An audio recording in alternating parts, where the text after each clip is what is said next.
black robes he wears, and the tremendous power he is said to hold.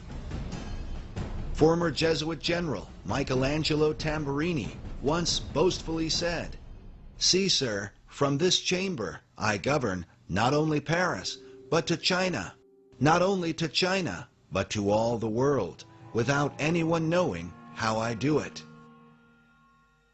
Even in modern times, Ian Paisley has spoken openly against the Jesuit order in mainstream media. He had this to say. When I explained to the press who the Black Pope really was, the head of the Jesuits, they again said, "Who are the Jesuits?"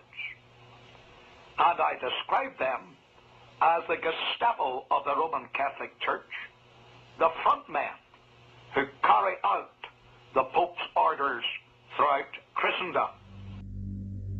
To justify his association of the Jesuits with the Gestapo, Paisley quoted from the book by Edmund Paris.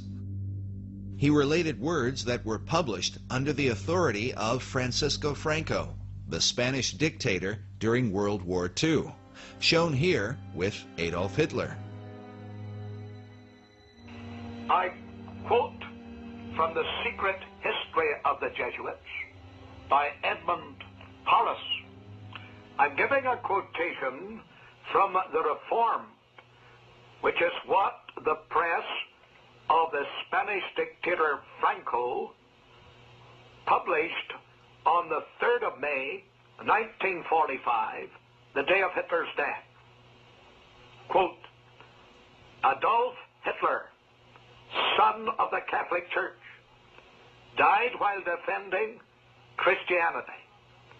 It is therefore understandable that words cannot be found to lament over his death, when so many were found to exalt his life. Over his mortal remains stands his victorious moral figure. With the palm of the martyr, God gives Hitler the laurels of victory." End of the quotation.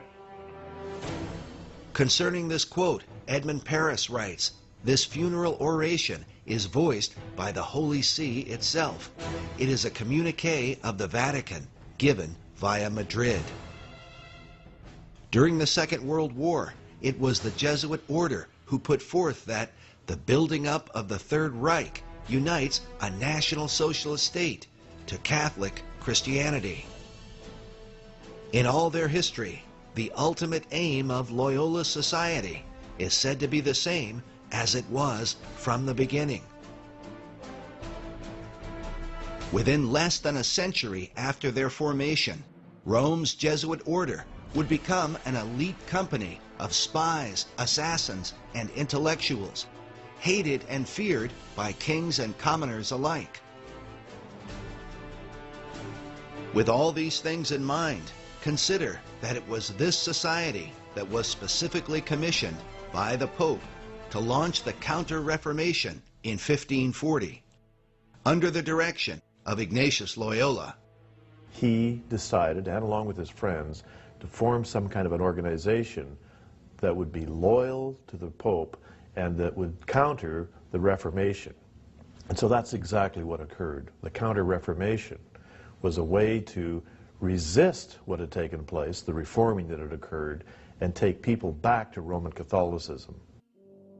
Countless books and essays have been written about the Jesuits, repeatedly warning the Church and others of their grand scheme to take over the world for the Pope. But exactly how would they do it? In various ways, through education, through social programs, and through infiltration of organizations to advance the cause for the Roman Catholic Church. There is perhaps no more chilling and enlightening detail than the dreadful oath the Jesuits are made to swear. This oath was well known prior to the 20th century and can be found in the Library of Congress. The oath begins with an admonition from the Jesuit superior, one that reveals the methods of infiltration used by the order. He says, "My son, heretofore you have been taught to act the dissembler. Among the reformers to be a reformer. among the Calvinists to be a Calvinist, among the Protestants to be a Protestant, and obtaining their confidence to seek even to preach from their pulpits. You have been taught your duty as a spy to ingratiate yourself into the confidence of heretics of every class and character, as well as among the schools and universities. The contribution of Loyola and his followers to the Inquisition and to opposing the Reformation would be in the academic and educational sphere, and that they would become leaders in all disciplines of learning, and that they would pursue a intensive academic, intellectual strategy which would capture the universities and the centers of learning. The plan of the society was to overthrow the Bible-based education of the Protestants. In his book on the Jesuits, Rulers of Evil, F. Tupper Saucy writes that by 1556, 3/4 of the society's membership were dedicated in 46 Jesuit colleges to learning against learning, to indoctrinate minds with the learning of illuminated humanism as opposed to the learning of Scripture. This network would expand by 1749 to 669 colleges, 176 seminaries, 61 houses of study, and 24 universities, partly or wholly under Jesuit direction. In the 19th century, Charles Spurgeon warned of the impact of Jesuit education. He spoke of certain preachers saying, "They keep back a portion of the gospel, having studied in the devil's new Jesuitical college." But even with their intellectual methods, the Jesuits would not abandon the centuries-old practice of persecuting heretics who would not convert. As the rest of their dreadful oath reveals, the initiate is made to swear that he will do the utmost in his power to destroy all opposition to papal authority. He says, "I furthermore promise and declare that I will, when opportunity presents, make and wage relentless war, secretly or openly, against all heretics, Protestants, and liberals, as I am directed to do, to extirpate and exterminate them from the face of the whole earth. That when the same cannot be done openly, I will secretly use the poisoned cup, the strangulating cord, the steel of the poignard, or the leaden bullet, as I at any time may be directed to do by any agent of the Pope or superior of the Society of Jesus." Once the bloody oath is finished, the Jesuit superior says, "Go ye then into all the world, and take possession of all lands in the name of the Pope. He who will not accept him as the vicar of Jesus and his vice-regent on earth, let him be accursed and exterminated."